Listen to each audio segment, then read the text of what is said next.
Svo hérna nei, erum við konur í loftið? Já.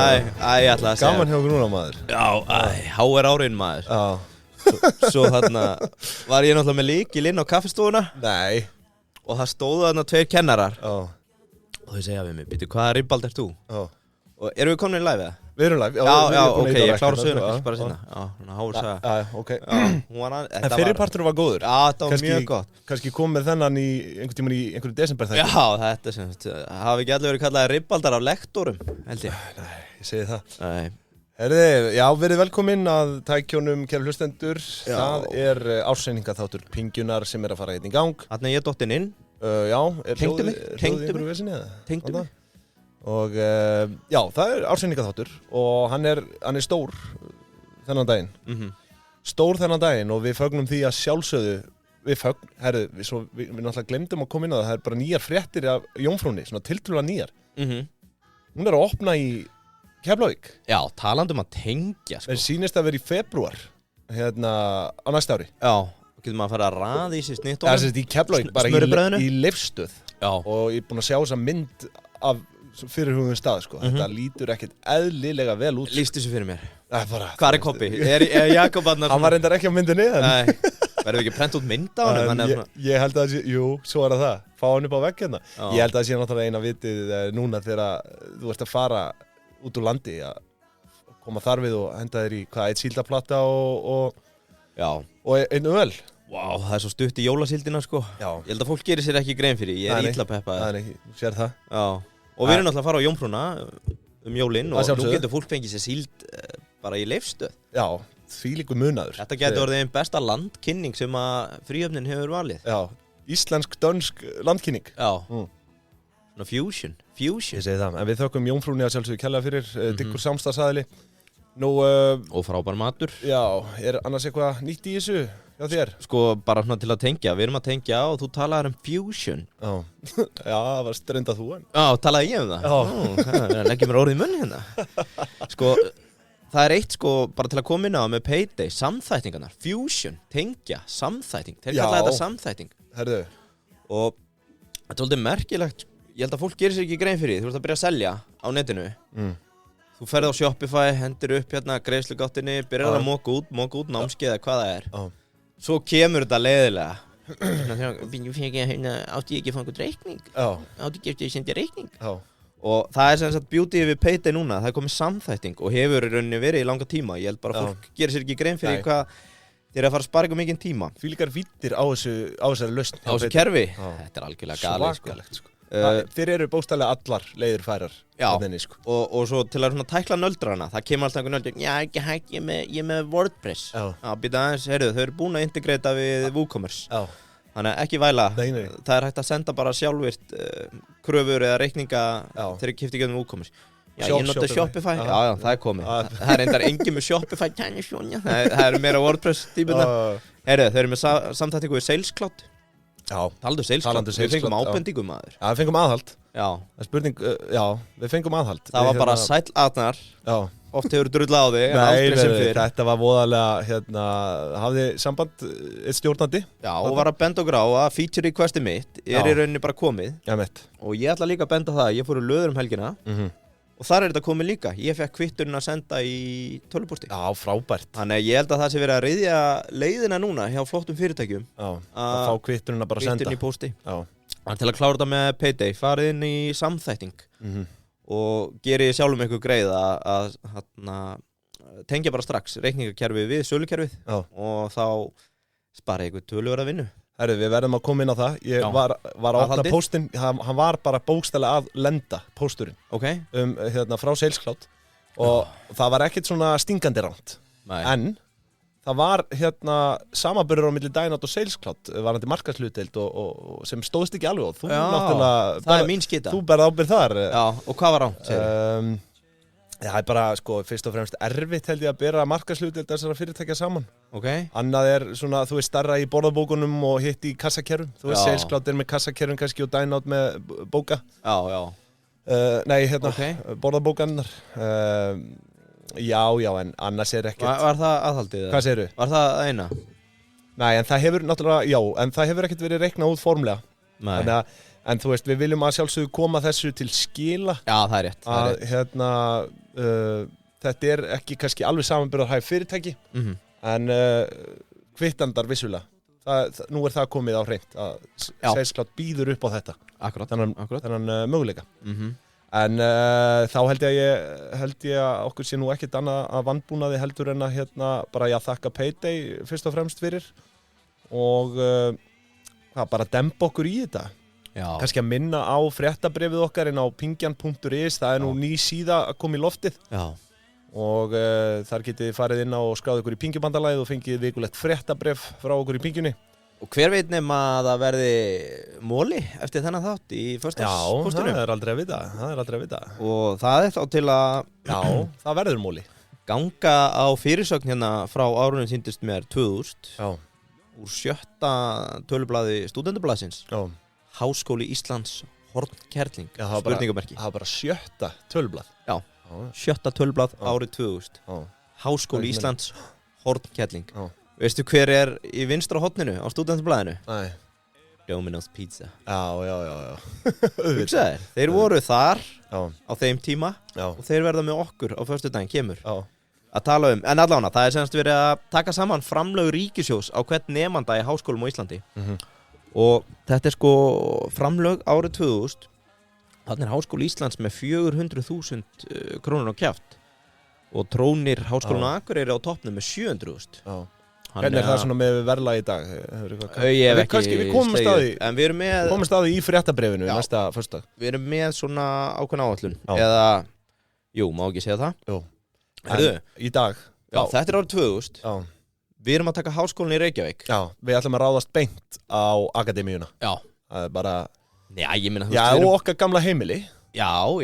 Háskólinni í Reykjavík. Ég á nú margar góða stundir þaðan, en margar erfiðar, vissulega. Já. Það var nú ekki alltaf dans á rósum þarna á köflum. Það var á tvísýnt. Já. Ég á yndislega minninga þaðan. Já, sama hér. Ég er einmitt hugsaðir hvað við erum óöfnir að lifa ekki 10 árum seinna, eða þú veist, við erum ekki að fara í gegnum þetta núna. Við vorum að drekka kaffi, hlaup í frímínútum að fá kaffi. Já. Dag er fólk bara að poppa Mói og Drapier og það er bara sjampó alla daga. Jafnvel heima hjá sig líka. Ég fekk senda mynd daginn. Er þetta ekki verið fjarkennsla mikið upp til lúpa þannig? Jú, ég ætla nú ekki að tala vitleysuna sem á sér stað online, Ég fekk mynd, bara skólataskan, 3. dagur, lítil Drapier, Móet-flaska. Einmitt, svona 250. Einn fyrir frímó. Já, eru þið byrjað að drekka í skólanum núna, krakkarnir eða? Já, í HR. Klárt. En við erum búin að vera dembókur á bókabransa og þá stendur bara næst til að kíkja á stærstu neytendur á bókum á Íslandi. Það er háskólastéttin. Já, erum við ekki dálítið að detta inn í svona sjálfseignarstofnanir þema? Ný sería jafnvel, eða svona... Já, sería 8. Náttúrulega næsti þáttur er ákveðin, við ætlum kannski ekki að uppljóstra honum núna eða hvað? Jú, hvað er með? Golfklúbbur Reykjavíkur? Já. Verðum við ekki að kíkja það? Jú. Það verður í næstu viku. Þannig að þetta eru náttúrulega svona einhver svona félagsamtök, eða þú veist, þetta er ekki... Já, þetta er svona, fyrir framan nefið á okkur, en við áttum okkur ekki á því hvernig það opbreytar. Einmitt. Fyrir nættur að hlusta á svona þá. Ég segi það. En... Á ég ekki að rekja söguna þess? Jó. Það má reka tildrög Háskólans í Reykjavík, eins og hann er í dag, til ársins 2004, þegar gengið var frá skipan stjórnar, sem síðar var það Háskólaráði, nýs sameinaðs háskóla sem tók yfir starfsemi Háskólans í Reykjavík og Tækni Háskóla Íslands. Já, en skólinn er stofnaður 98. Já, ég er að tala um HR eins og við þekkjum hann í dag. Það er þessi sameining sem á sér stað 2004. Þetta er eiginlegur merger, ekki acquisition, þetta er merger. Þetta er merge.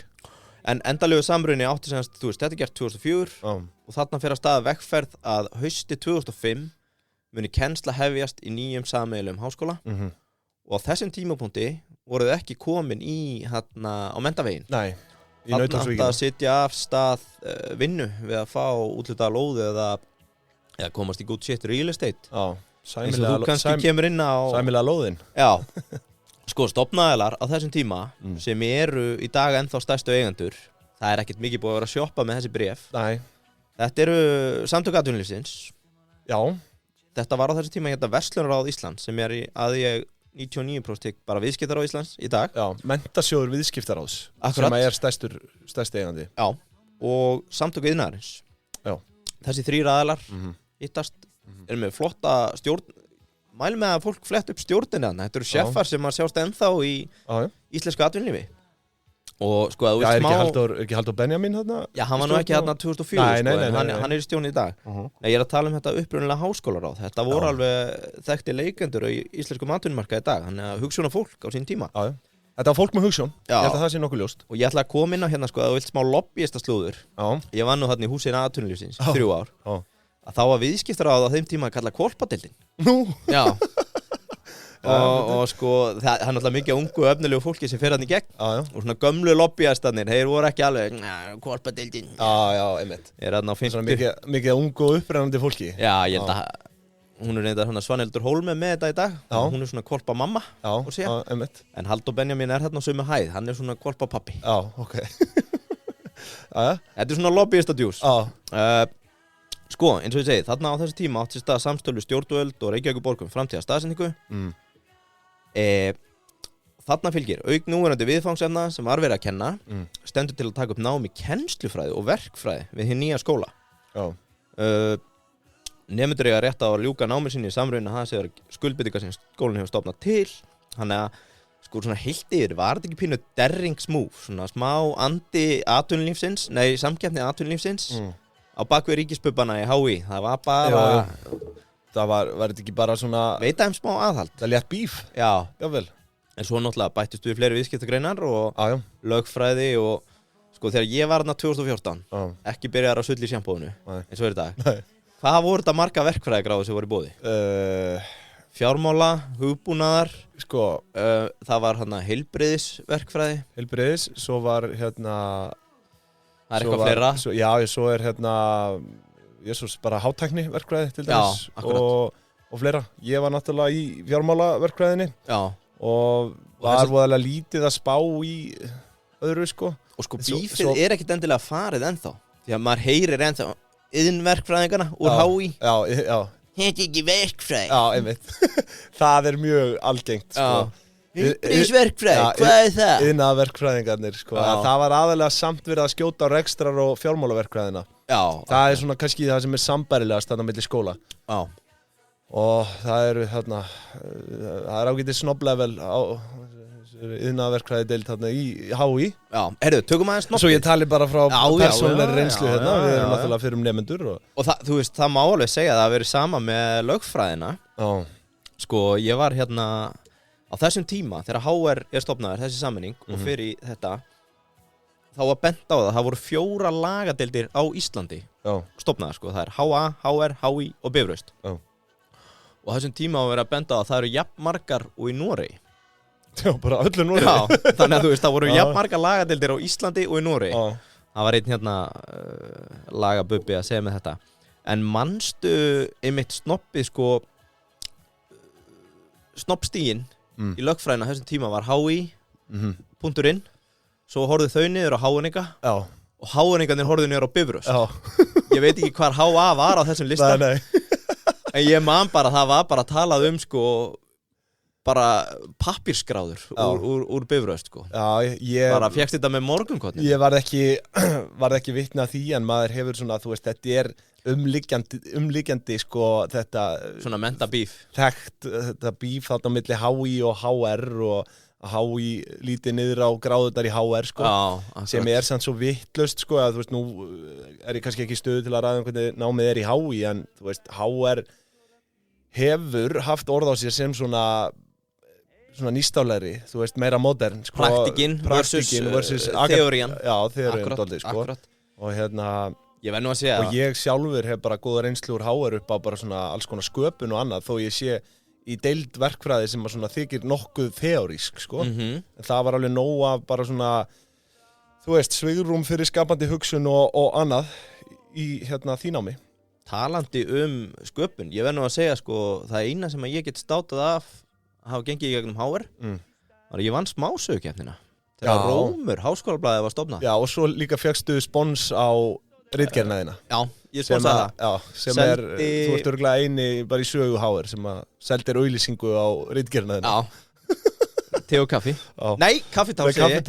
Ellen Hjertó, það ennþá verið að tala Ellen Hjertó kaffið sem ég gaf fólki á göngunum. Þetta voru bara pjúra vöruskipti, þetta var ekkert... Já, þetta voru vöruskipti, ég var svona kaffiambassador. Og þú veist, það svo sorglegt í dag að þú veist, eins og ég segi, fyrir 10 árum, þá var bara kaffið þarna, HR. Í dag eru bara Moët, Drapier, þessi stóru kampænshús, þau eru bara að þefa upp í nemendur sem drekki ekki lengur kaffi í frímínútum, þetta er bara sjampó. Svona lokum, þá ætlaði ég að koma inn á, við vorum að tala um bífið, fyrirgefðu vinur minn, við vorum að tala um bífið, já, talandi um bífið og snobbið, að þetta var ekki beint dansa á rósum hann að fyrstu árin því að þau stofnaði þetta og þetta er atvinnulífið og það náttúrulega fara sumir upp á afturlappirnar og er eitthvað á móti samkeppni. Það sem að einkenndi svolítið svona fyrirsægnina fyrstu árin er að þannig erum við ekki á hraðri leið í hrunið en svona við erum á þessum uppbyggingar árum að það var svolítið það að auðmenn voru að henda peningum í Háskólann í Reykjavík. Það var ýmiss konar styrkir og fleira. Ég held svona frægasta sagan sem okkur var sagt, er hérna þegar Róbert Wessman ákveður að leggja milljarð í þróunarsjóð. Títtnefndur. Á afmælisdegi viðskiptaráðs. Góðvinur þáttarins. Já, akkurat.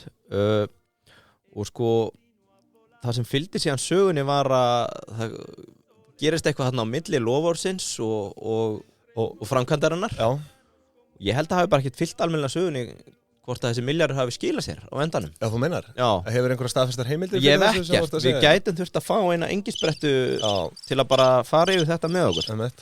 En málega nefnilega maður að skoða Háskólann í Reykjavík á tímarit.is milli bara 2004 og 2010 þá er eiginlega önnu hver frétt það Róbert Wessman, Karl Wernersson, Milestone, Kaupþing, þetta fyrirtæki, þessi auðmaður er að leggja til pening og fólk sér knúið að gagnrýna það.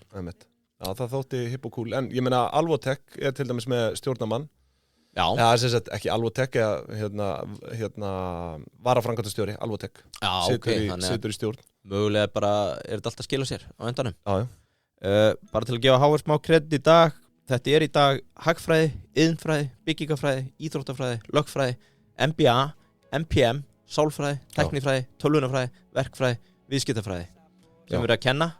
Þetta er orðið svolítið massi. Þau eru með háskólagrunn sem er held ég fyrir fólk sem komið yfir 25 og má ekki lengur klára mennskólagráðuna, það fyrir háskólagrunn. Svo erum við með opna háskólan sem er frábær. Það má alveg klára það en þú veist, þetta er fólk yfir 25 sem getur. Já, ég hef tekið námskeið hjá opna háskólanum, frábært. Þau eiga allt kredit skilið. Já, klálega, frábær lausn. Annað en endurmenntun HÍ, ég skýt á þau hér, ömurleg þjónusta. Svo hérna lokum bara spurning vikunar sem átti að vera í boði Jómfrúnar. Já. Hvað er fjölmennasti háskóli í heiminum? Ertu að spyrja mig þá eða? Já, þetta er erfitt fyrir þig að svara nafninu en þú mátt giska á land. Ég myndi var ekki svona klassist að segja Bandaríkin eða er það kannski Kína? Nálægt, Indland. Indland, já. Svarið er Indira Gandhi National Open University. Hvað eru margir þar? 3,5 milljón skráðra nemenda. 7,4 ef þú tekur með fjarnám og staðnám. Það fjöldi í HR er 0,1% af því. Já. Bara svona til að setja það í samhengi. Já. 3.500 nemendur. Svo svona bara til dæmi það, hvað þetta er ofta óábyrgar spurningar. Já. Þar á eftir þá kemur þessi California Community College System sem er næst stærsti háskóli í heiminum. Já. Sem er pínu skrítið. Það telur 2,1 milljón manna, allt er góð með það, en á að innihalda 118 háskóla. Þannig að, þú veist, bara, Indland er örugglega númer 1. Það er bara bjór á jommunni næstu eftir að fara í leifstöð á febrúar 2023. Já. Og bara melta þetta. Já. Indland er sennilega svarið. Algjörlega. Herðu, en kannski aðeins bara til að árétta hérna með eignarhaldið, þá er menntarsjóður hérna viðskiptaráðs með 61% hlut, samtök iðnaðarins með 23% og samtök atvinnulífsins með rúmlega 11% hlut og svo á félagið hérna tæplega 5% í sjálfu sér, það er að segja eigin bréf. Já, já. Stock buyback. Já, og sko, þú veist, þannig að í rauninni væri hægt að dreifa því eignarhaldi bara niður hlutfallslega á eigendur. Má ég ljúka máli mínu á einu, þannig að þú tekur sviðið. Já. Á þannig ég réttið mækin. Já. Það verður ekki verðmátt. Ég ætla ekki að vera með þetta. Þú ætlar ekki að vera með þetta HR? Nei. Okay, en flott. Það verður í samstarfi Keldun eftir kenning business modelið. Ok, spennandi. Þetta kenning sem ég hef verið með í maganum í svona 9-10 ár. Ok, spennandi. Og ég hef aldrei haft vettvanginn til að viðra hana. Nei, nú ertu með hann. Sennilegast þetta versti mögulegi vettvangur til að viðra. En við skulum leyfa því að flakka. Nú ertu með 5 hlustendur á viku hérna sem geta hirti tala. Herru, já, kannski best að byrja á því bara að félagið sjálft heitir Háskólinn í Reykjavík EHF og þetta sem sagt óhagnaðardrifið, eigendur sem sagt hafa ekki fjárhagslegan ávinning af rekstri hans og þar alveg ekki heimilt að greiða út arð til hluthafa og öllum hagnaði bara endur fjárfest í starfsemi skólans. Það bara stefna. Frábært. Sko, þetta vissulega næst stærsti háskóli landsins á eftir HÍ. Þarna eru 3500 nemendur í námi og eins og við þekkjum og komum nánar inn á eftir, þá skólinn fjármagnaður að hluta til með ríkisframlögum en einnig með skólagjöldum. Já, þannig að þetta þú veist, nemendur borga og þú veist, einhverjir segja að þetta séu frekar hágjöld, kannski miðað við HÍ, en þetta svo sannlega ekki hágjöld miðað við það sem gengur og gerist bara almennt, bara sem dæmi í Bandaríkjunum, sko. þar sem að þú ert að skuldsetja þig til lífstíðar fyrir einhverja gráðu sem að mun kannski svo bara aldrei borga sig, sko. Já, akkurat. En hér á Íslandi þetta tiltölulega ódýrt. Talandi það. Já. Hvenær fáum við leiðrétting á námslánunum, svona eins og að gert með húsnæðislánin? Já, bara afskrifa þetta? Já. Já, það ekki það sem að gerast í Bandaríkjunum núna? Jú, ég held að. Það hefur enginn kallað eftir þessu að lánasjóðurinn að afskrifa námslánun okkar. Nei, en við erum ekki hér komnir til að veita þeim eitthvað aðhald með að bara vinna sína vinnu í friði. Herðu, þá bara, ef við ekki dæmba okkur bara í ársreikningin og við byrjum þar á rekstrarreikning og við skulum hafa hann bara í boði Dominos. Við erum nú búin að nefna þá hérna í dag og það að sjálfsögðu þriðjudagstilboð í dag sem fyrr. Það hefur ekkert breyst eða það? Eru þið nokkuð búin að breyta því eitthvað? Sko, það náttúrulega komið nóvember, þannig að það ekki lengur ostóber. Því miður ekki ostóber. Nei, þannig að það bara back to basics. Back to basics og, en þú veist, eins og ég segi, pepperoni, kjúklingur og rjómastur, það hefur seint klikkað og talandi Dominos og HR, maður náttúrulega hélt mann á lífið þarna, oft á tíðum. Já. Þannig að við þökkum þeim bara eftir sem og áður kærlega fyrir. Ekki gleyma upprunalega strategi að Dominos, eða Dominics var að vera í kringum háskólabæi. Já, einmitt. Já, þetta tengist allt maður. En hér heima þá þetta einfallega bara þannig að fyrir okkur sem elskum Dominos þá þriðjudagur besta vikunar. Já, sammála því. Pingið þáttur ásækninga. Í alvörunni ástæðan fyrir að pingjan var ákveðin að vera á þriðjudagum. Já, þá var þetta þriðjudagstilboðinu. Já. En þá dembum við okkur í rekstrarreikning og sko, þá það bara liggur að beinast við að kíkja á tekjurnar. Og tekjur Háskólans í Reykjavík árið 2021 voru tæpir 7,7 milljarðar. Já.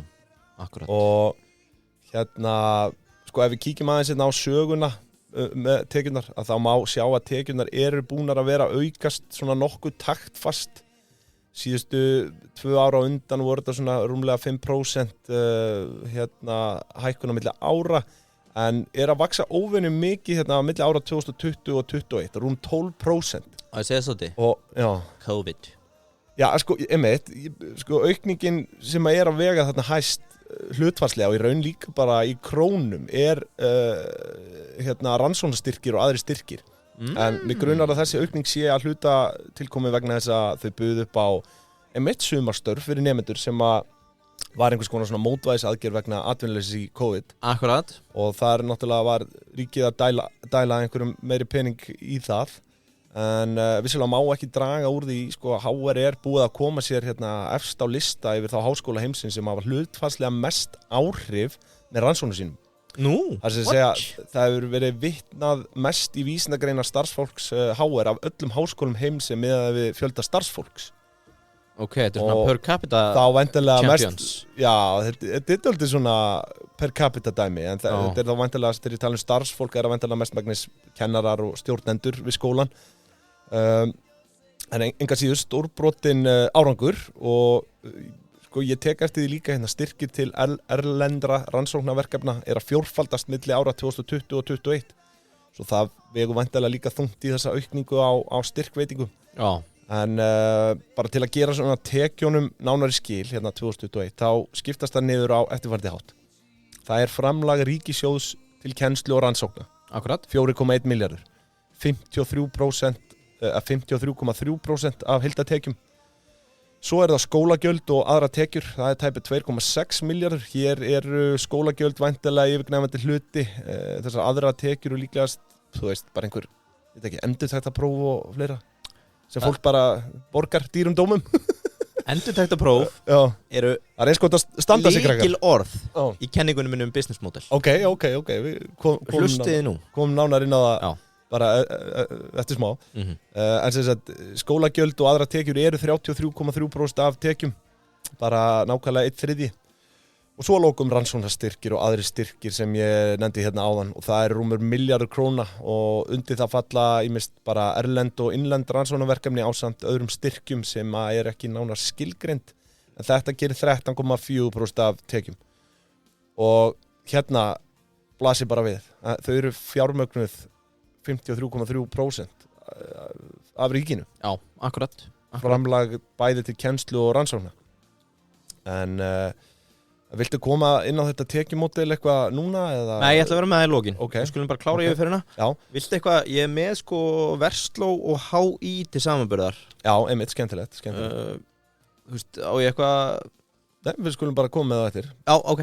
Umfjöllunum mín verður ekkert eitthvað klikka löng í dag, Þetta svona frekar flókin ásetningur og ég ætla bara að reyna að gera hann eins einfaldan og hægt og fólk getur, og ég hveta sjálfsög fólk bara til að líta yfir þetta. En næst förum við yfir í það sem átti að vera kostnaðarverð seldra vara, en það bara ekki til staðar. Nei, akkurat. Og eins og eflaust einhverju þykir eðlilegt þegar skóla að ræða, en ég veit þó til þess að þau eru að selja pappír. Og það voru einhverja 30 krónur stykkið eða eitthvað álíka, svo ég kallaði eftir meiri nákvæmni hér. Bara, já, ertu að tala hérna prentaranir? Já, auðvitað þetta seld vara, þetta bara kostnaðarverð seldra vara, ég meina, en þetta væntanlega fellur eitthvað undir bara húsnæðiskostnað eða svona annan rekstrarkostnað eða eitthvað. Mér minnir, ég var master í alþjóðaviðskiptum. Það segjum 2. Já. Nei, ekki alþjóðaviðskiptum. Nei, ég held að það hefur verið eitthvað prógram sem að bara, kokkum þetta upp 2011, mokum einhvern inn og lokum þessu 2013. Svo bara komið eitthvað nýtt. En við minnir að ég hef fengið prentkvóta út í ári master.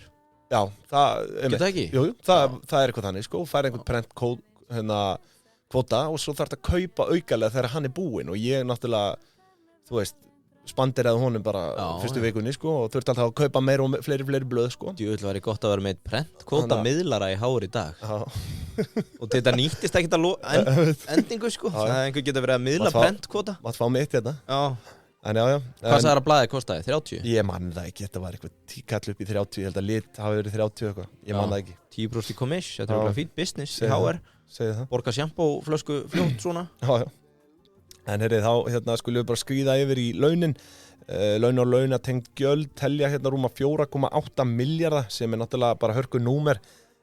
Af því eru laun og aðkeypt kennsla rúmur 4,2 milljarður sem sagt fyrir utan launatengd gjöldin.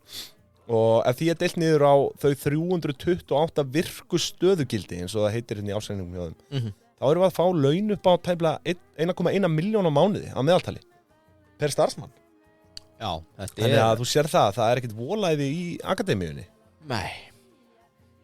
1,1 milljón, já, það bara stórfínt. Þú semst bara með 14,7 deilt í 12 og tekur lífeyrissjóðan og allt það. Hvað segir þið? Nei, ég með bara 4,2 milljarða. Já. Aðkeypt kennsla og bara laun almennt. Já, ég skal bara hendin þetta mjög áþekk stærð í Versló. Já. Sem sagt bara ef við tekum með launakostnað á ári fyrir skólan 14,7 HR, 14,2 Versló, 11,7 í HÍ. En HÍ með svakalega fjölda fólki, 1681 starfsmenn. Þetta er að tala 14,7 milljónir launakostnað. Já, á ári, sem sagt per starfsmann, ég skilji. Ég horf ekki á þetta mánuðum. Nei, ég gerir það. Ég veit það.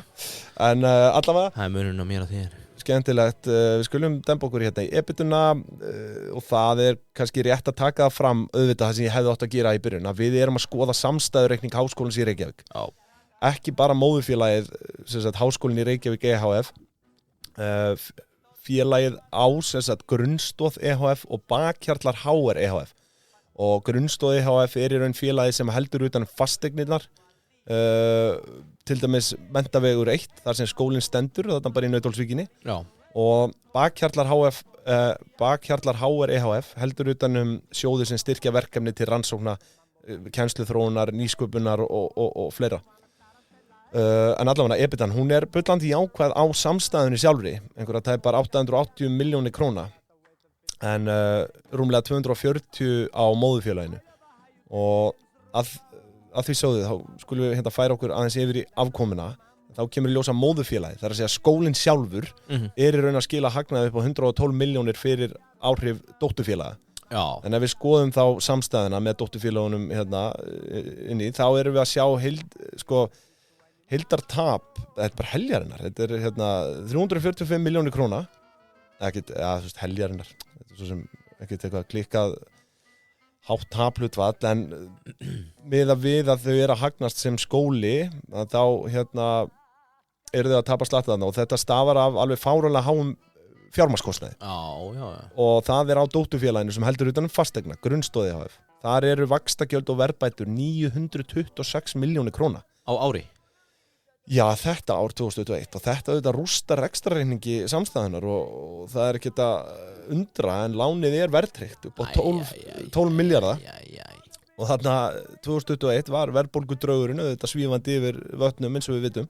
Já. Og ekki hægði hann á fluginu núna 2022, svo þetta býtur. Já. Það býtur auðvitað. Það hlýtur að gera það. Þetta lán, þess að 12 miljard krónar lán Hver með þetta? Binni með þetta? Nei, Binni ekki með þetta, Þetta af dálítið sérstökum toga, svo kölluðu svona félagsleg skuldabréf sem verðtryggt til 40 ára. Þau endurfjármögnuðu gamalt lán 2021 og yfir í þetta. En ég ætla ekki að fara neitt nánar út í það. Ég vildi svona koma því að ef fólk hefur áhuga að kynna sér það nánar. Skemmtileg lesning má finna í ársskýrslu skólans. Já, hvað, þetta lán? Já, þessi félagslegu skuldabréf, þetta kemur svona inn á heimsmarkmiðin og annað. Já. En allavega, það tap af rekstri samstæðanar upp á 345 milljónir króna. En akademían sjálf að reka sig í hagnaði sem auðvitað vel. Þá skulum við... Nú sleikja Kaldalón bara út komast í fasteignina. Eru þeir eitthvað mýga utan í þetta? Já, geti verið. Þetta náttúrulega bara fasteignaplay. Já. Helviti flott. Þetta það En við komum nánar inn á það í efnahagsreikningnum og við skulum bara demba okkur yfir í hann núna. Með Kaldalón eða? Já, kannski einhver kenning, ég veit það ekki. En við skulum hafa efnahagsreikningin í dag í boði. Þú ert með kelduna, er það ekki á eftir? Jó. Þannig að við skulum hafa efnahagsreikningin í boði Landsans. Við skulum hafa hann í boði Landsbankans í dag. Og eins og við vitum, það náttúrulega póstlistanir. Landsbanki.is/póstlistar og þar hagsjáin. Hún búin að vera að gera gott mót núna. Undanfarið sömulegis vikubyrjunin og hefum nefnt áður við ykkur kæru hlustendur að ef þið viljið bara svona vera með allt á hreinu það sem að gerast í samfélaginu í hverju viku. Akkurat. Þá vikubyrjunin málið. Já. Og þar svona bara yfirlit yfir allan fjandann, bæði það sem að gerast í vikunni og það sem að liðin vika það sem var á döfinni í liðinni viku.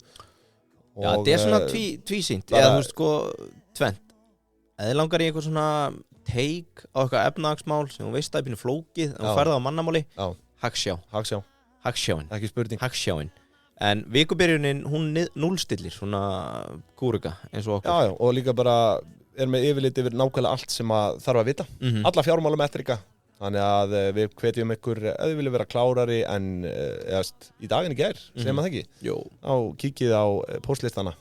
Mér finnst líka eitt svolítið flott með þau. Þau eru svo góði að giska hvenær eitthvað gerist, eins og í síðustu viku. Og giskuðu að Sín og Marel myndu birta árshlutauppgjör á miðvikudegi. Og Play, Reyn og Eimskip á fimmtudaginn. Þetta stóðst upp á dag. Já, þau eru alveg spot on þarna. Já, þau eru góði að spá fyrir verðbólgun og allt það. En hvernig þau segja okkur hvenær árshlutauppgjörun eru. Já. Þau eru mjög góði því. Alveg bara spot on þar. Landsbanki.is/póstlistar. Yes. En þá efnahagsreikningur og við byrjum sem fyrra á eignum og eignir samstæðunar eru upp á tæpa 22 milljarðar króna. Og þar telur að sjálfsögðu lang hæst áðurnefnd fasteign undir varanlegum rekstrarfjármunum en bókfært virði hennar 14,2 milljarðir króna, takk fyrir. Og sérðu fyrir þér? Sorry, fabulering. Ef að bara reksturinn fyrir hakk. HR bara lokað. Í hvað myndir þú nýta þessa fasteign? Já, þú veist, en svo fer ég að velta því fyrir mér, sko, myndi einhver kaupa hana. Hvað er þessi dýrasta fasteign landsins? Þetta hlýtur að vera ein af þeim. Já, þá menn ég ekkert endilega íbúðarhúsnæði, heldur bara byggingareining. Já. Sem HR sko. Gæti trú að Höfðatorg eða eitthvað svona, eða Smáralind. Já. Ég veit ekki, þetta er náttúrulega frábær spurning. Hvað er þessi dýrasta fasteign landsins? Þetta hlýtur að komast allavega ofalega á þann lista. Já, en hvað myndir þú hafa þarna? Já. Myndir þú breyta sér í spa geimslur Já, geimslur var ég geðveikt. Breyta skólastofunum í geimslur. Eins og Bauhaus hérna hér árið. Því var nú bara breytt í geimslur. Bauhaus? Einhverjum tímapunkti, já. Nú, ok. Hvort það hafi verið einhver mýta, sko, en það var eitthvað braskar sem kemst yfir þetta, hann bara strókar yfir háskólinn, breyð bara geimslur í Reykjavík. Ég veit ekki hvað er þið gert þarna? Þetta er náttúrulega bara háskóli. Já, fyrst og fremst, en nóg það. Byggingin sjálf, þarna Menntavegur 1, hún er metin á bókfærðvirði 14,2 milljarða. Sorry, samt. Já. Ef einhver veit hvað er dýrasta fasteign Íslands, láttu okkur vita. Það er mjög áhugavert að spá í því, sko. Já, bara inn á Deep into Pingjan, Facebook-hópin okkar, eða pingjan.pingjan.is. Það er ýmis peningapésar þar inni, sko, sem er í fasteignabransanum. Já, það er nóg af þeim, já.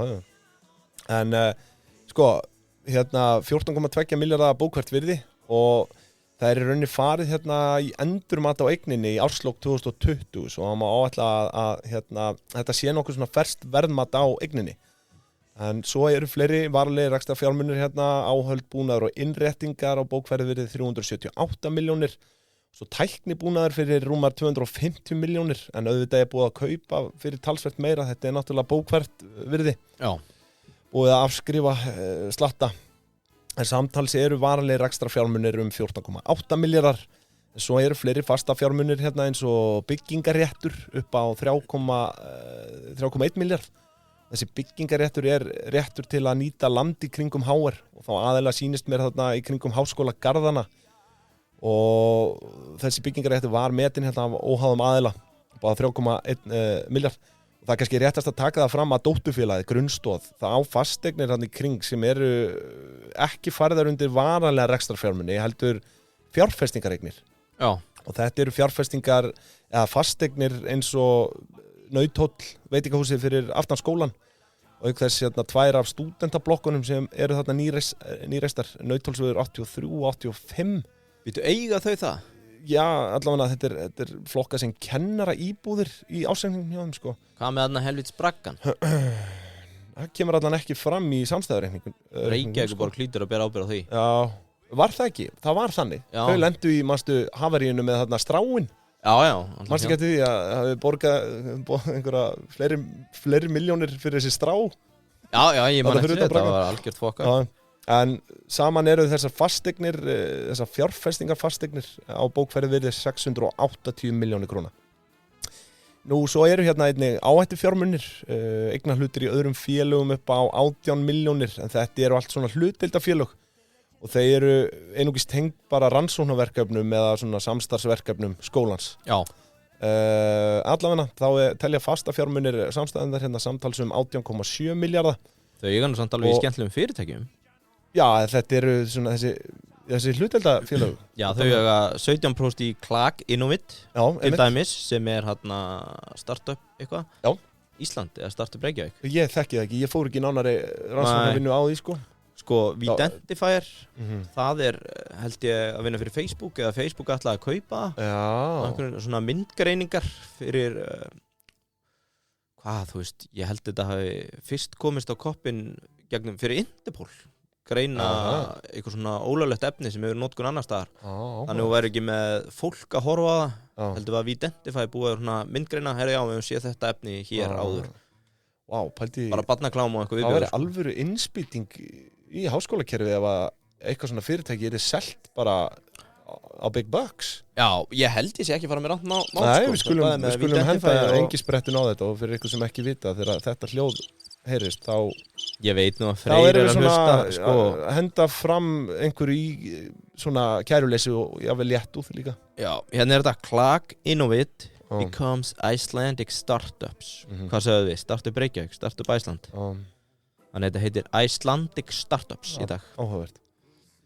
En allavega, Fastafjármunir 18,7 milljarðar og ef við kíkjum hérna á veltufjármunina örstutt þá ber svona helst að nefna handbært fé. Það upp á rúma 2 milljarða, svo þau liggja þarna á drjúgri pingju. Annars þetta allt einhverja litlar og ómerkilegar kröfur. Engar byrðir því miður þó að við séum nú að selja blöðin. Það alveg gaman að sjá veltuhraða blaða hjá þeim. Já. Veltuhraða blaða. Ég var klár, sko. Já, en maður segir svona. En heildareignasafn upp á 22 milljarða sem bara stórfínt. Já. Herðu, þá skuldirnar, byrjum á langtímaskuldum, hún aðeins ein og eins og ég nefndi hér áðan þá það skuldin sem liggur á grunnstóð EHF sem heldur utan fasteigninar og þetta þessi félagslegu skuldabréf upp á 12 milljarða sem þau nýttu til endurfjármögnunar. Svo hérna skammtímaskuldir upp á 2,8 milljarða og þar stærstur hluti fyrirfram innheimtir styrkir. Já, akkurat. Og skólagjöld upp á 1,6 milljarð. En annars þetta mest allt einhverja viðskipta á skammtímaskuldir. En við skoðum að sjálfsögðu skammtíma greiðsluhæfi skólans sem fer veltufjárhlutfallið, veltufjármunir deilt með skammtímaskuldum, það gefur okkur 1,16. Svo lausafjárstaðan svona hangir yfir við miðiprófnefndarinnar sem við fögnum gífulega hér. Flott lausafjárstaða. Og hér auðvitað, já, lausafjárhlutfallið bara það sama, þar sem það engar byrðir hérna undir veltufjármunum. Þetta æðilega fyrir mig daginn að ég sé ekki að telja blöðin sem byrðir. Já, pappirinn? Já, djöð pyrraði mig. Göllum eftir aðhaldi hérna. Halldór, verður í gang? Já. Hann ekki stjórnarformaður? Við viljum fá blöð undir byrðir. Gleymdu þessum kjaraviðræðum, Halldór, og fara að telja pappír. En svo að lókum þá vert að kíkja á skuldahlutfallið og það stendur hérna í 67%. Og því eiginfjárhlutfallið 33%. Þetta ekki dálítið svona gullna hlutfallið? 3 á móti 1 gírun. Skal ekki segja. Nei, þú vilt vera svona 7-8-faldir gírun. Já, það. Ég held það. Bara langur boys Blue Army og short of play, sko. Já. En allavega bara, þú veist, allt í lagi skuldahlutfall. Þetta náttúrulega mest megnis fasteignin auðvitað, eða fasteigninar. En þá talandum EIF, skulum fara örstutt yfir það. Það vissulega sko ójafna tap sem í rauninni neikvæð stærð. Við erum vanar því að skoða reikninga sem með það sem heitir óráðstafað EIF, sem í grunninn bara jákvæða stærðin af uppsöfnuðum hagnaði, en sömuleiðis ójafnað tap bara uppsafnað tap. En það sem að hífa EIF upp hérna það sem kallast endurmatsreikningur og tilkomið vegna matsbreytinga á fasteignunum. Þessi stærður upp á 7,7 milljarða.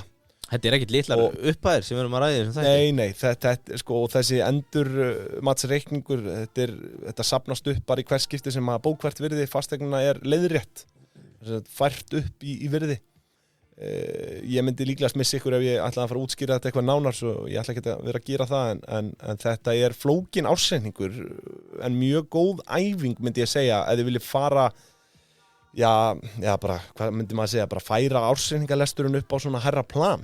Já, það allt mjög vel útskýrt þarna. Já, þau ekki féluleik með neitt nema þennan pappírskostnað. Já, ég er að segja það, við köllum eftir því að pappírinn sé færður hann undir. Hvað hafið að fela? Já, nú, pappírinn. En það kannski ekki allt svona mannamáli í þessum ársreiningi, en þetta svona, hann mjög góður upp á það að æfa sig í þessum flóknari. Hann fastur en sanngjarn. Sanngjarn, klálega sanngjarn, ég myndi segja það. En þá erum við svona búinir að dreipa á því helsta úr þessum samstæðureikning og til samantektar þá held ég að þessi rekstur sé nú ekkert í neinni hættu, sko. Já. Og það sé vissulega tap þarna á, já, það tap á reksturinnum og uppsafnað tap í rauninni. En lausafjárstaðan fín og þetta náttúrulega ekki hagnaðardrifið eins og við komum inn á. Nei. En þau flippa fasteignunum á einhverjum tímapunkti og kassa út og breyta samþyktum og nóga góðum eignum þarna. Ég held það. Það ýmislegt hægt að gera. Nei, þau gera það nú ekki. Já. Það væri vitleysa. Ég held að þetta sé bara nokkuð í góðum farvegi, myndi ég segja. Já. Sko, það eitt sem þú mátt gera mig fyrir mig núna. Ertu búinn? Ég hef lokið mínu máli í raun. Já, ok, flott. Það var mjög gott. Þakka þér kærlega. Bara verðið ræði. Fyrir hönd annarra hlustenda. Takk. Já, verðið ræði. Sko, ég með hérna smá samanburð. Ég nefndi ekki að taka alla. Ég tók bara HR og HÍ. Já. Og tókst ekki Vestló eða? Jú, og Vestló, það var það sem ég ætlaði að segja. Já, og tökum hana sjálfsög með Keldunni. Já, það kemur á eftir. En það sem ég ætla að biðja með Vestló, getur þú komist að hvað eru margir nemendur í Vestló?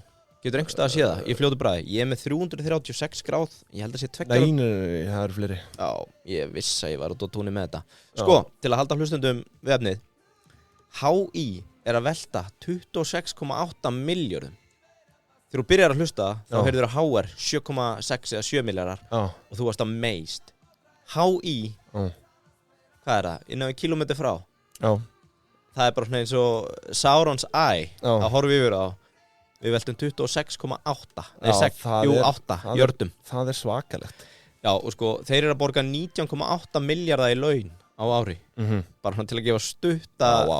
Já, allavega 1681 stöðugildi og það sem við fórum að spá í, eða ég, er með framlög ríkissjóðs. Getum við einhvern veginn ályktað hvað er verið að borga per hvern nemanda? Og ég get ekki betur séð en þetta sé nokkuð jafnt hérna. Og ég get alveg trúa að það mun einhver prófessor hjól í mig, sko. Þau eru nú oft með ritvélarnar á lofti. En sko, samkvæmt ég verða að hryggja þetta, ég finn bara ekki áskýrslu Vestló 2021. Nei, hvað hafa þau að fela? Ég veit það ekki, en ég finn áskýrslu fjarnáms, en... Já, svolítið spes. Þá getur kannski bara sett þau út við... Hér er frá 2020. Já, hvað voru margir? Svo... 2020, 1031. Vá, það er svona mikið. Haustan 2020. Já. Það er að mér sýnist bara nýjustu gögn sem ég kemst í. En sko, ok. Það er gaman núna, ég hef kannski að taka aðeins fleiri dæmi úr... En eru fleiri einkareknir mennskólar? Ég skal ekki segja, ég held ekki. Ok, ég ætla bara að halda áfram. Halda þér við smjörið. Það eru 15.258 nemendur skráðu við HÍ. Sama tíma ára 3.246 hjá HR. Framlög ríkissjóðs þaraf eru 18,7 miljardar í HÍ. 4 í HR, eins og þú komst inn á hann. Já, svona rúmlega 4. Sko, það eru margir sem eru dónalegir og alltaf að segja per kjaft. Já. Ég veit ekki hvaðan sjósuðu kom. Nei, tekið per kjaft. Bara tekið per haus. Já, við erum að tala um tekið per heila. Já, per heila. Það er verið að mennta fólk. Auðvitað, já. Þannig að ég ætla að taka framlög per heila. FPH, þetta er mælikvarði sem ég er ekki sést áður. Nei. Og ég get ekki betur séð en að HR sé að fá 1,2 milljónir. Já, 1.262 milljónir. Ok. 1.262.339 krónur per heila. Hvað, þú veist, ef þú verður að verðleggja mannslíf eða verðleggja heila, hvað finnst þér þetta, þessa tölu á ári? Það sé að vera að veita fjárframlög í háskóla rúma að tæpa 1,3. Já, ég veit ekki, er þetta ekki bara það sem kostar að halda uppi siðmennt í samfélaginu? Það er akkurat svar sem ég vildi heyra. Já, ég er sammálaður. Og HÍ er með 1.229.000, þannig að svona aðeins lítið. Minna. Já. Og ég þekki svo sem ekki hvernig það skiptist. Af hverju ættir að vera minna, mögulega er þetta líka stöðugildin eitthvað skyngilega talin eða hvað það er. Ef við tökum Vestló, 1031, þeir eru að fá 1,6 miljard á fjárlögum eða framlögum ríkissjóðs. Þá er 1,5. Það er meira. Já, það er 1,5 jardi greiddur, nei, 1,5 miljón, 1,5 kísukúla. Greitt á heila í menntakerfinu. Já, þannig er heili menntaskóla nemanda meira virði? Já, það virðist vera. Hitt er skólagjöld per heila, og þetta er nú niðurnjörfa líka, aðeins flóknari útreikningur HÍ megin, því að þau setja leigutekjur inn í töluna, sem er samt bara 60 milljónir. Okay. Þar erum við að tala um að skólagjöldin í HR er 2,5 milljarður, en bara 4,9 í HÍ. Já, ok. Hugsaðir, þú veist, framlögin eru hérna næstu 4 sinni meiri hjá HÍ. Já, einmitt. Og nemendafjöldin næstu í 5-faldur, eða 3-faldur, eða 4-faldur. En skólagjöldin eru bara 2 sinnum herri. Það er náttúrulega því að skólagjöldin í HÍ eru miklu herri hlutfallslega heldur en þau eru í HÍ. Einmitt. Og ég fletti nú ekkert upp, en hérna sjáum við, skólagjöld per heila í HR, 769.000 á Ásgrundvelli, 323.000 í HÍ. Já, það er orðið svo dýrt. Já. Ok. Ég man alltaf eftir þess að tölu 90 skall eitthvað sem þú borgaði fyrir árið. Já, í HÍ. Já. Á meðan að, þú veist, HR var, Sko meistaranámið var að borga heldur 400.000 á önn. MBA-nemarnir voru komnir upp í 800-900. Þetta síðasta önni minn í BS 2018 hafi verið 250. Já, þannig þetta svona meðaltöl. Það var kannski binna vin okkar til að hendi miðgildi og hvað sagður þetta væri nákvæmlega í HR? Sko, við erum að sjá hérna skólagjöld per heila HR 769.000, HÍ 323.000. Ástæðan fyrir þetta 323.000 og því HÍ er líka með MBA-nám og fleira sem að rífur þetta upp. Viltu giska á Vestló? Skólagjöld per ár. Hvað ætli þessi orðin? Þetta er náttúrulega, við skulum kasta þið fram, þetta er ekki rétt tala. Já, takk. Þú veist, það er ekki 700 og eitthvað þúsund í skólagjöld á HR, en þetta er svona... Þetta er meðaltal. Já, þetta er meðaltal. Þetta er upp frá ársreining, sko. Þetta er hæg en sanngjöld tala. Já. Hún er ekki föst. Já, en þetta er náttúrulega munar á BS auðvitað og master og þetta er einmitt að... Þetta er bara miðgildi. Já, meðaltal. Vestló, ég myndi gíska á svona... Hvað ætli þetta sé komið upp í? 180.000? 245.000. Nei, það? Jú. En sko, ég er með töluna úr ársreikningnum hárrétta. Skólagjöldin eru 252.829.525. Er ég með fjölda nemenda réttan? Ég veit það ekki. Nei, einmitt. Ég á ekki að vera að sitja í lofti. Nei, þetta er með 2020. Já, kenni þér Þetta er óábyrgt. Já, akkurat. En, heyrðu, svo er ég með verðmat hérna. Já. Nei, ég ætla ekki að vera með þetta. Ég ætla ekki að gera það. Þú ert með tekjumódel? Ég er með kenningu business model HR. Já. Sem ég skrifaði á Vasaklút meðan ég grét síðustu önna mína yfir að vera að fara. Og ég var alltaf að velta fyrir mér einu. Sko, það er hagur skólans, eins og ég skildar rétt, að útskrifa sem flesta. Já, algjörlega. Bara eins og með kelduna. Bara halda upp í siðmennt í samfélaginu, við viljum ekki að siðmenning falli eða það. Akkurat, og það er bara hagur fyrir alla fjárfesta, leikmenn, fréttafíkla á fjármálamarkaði.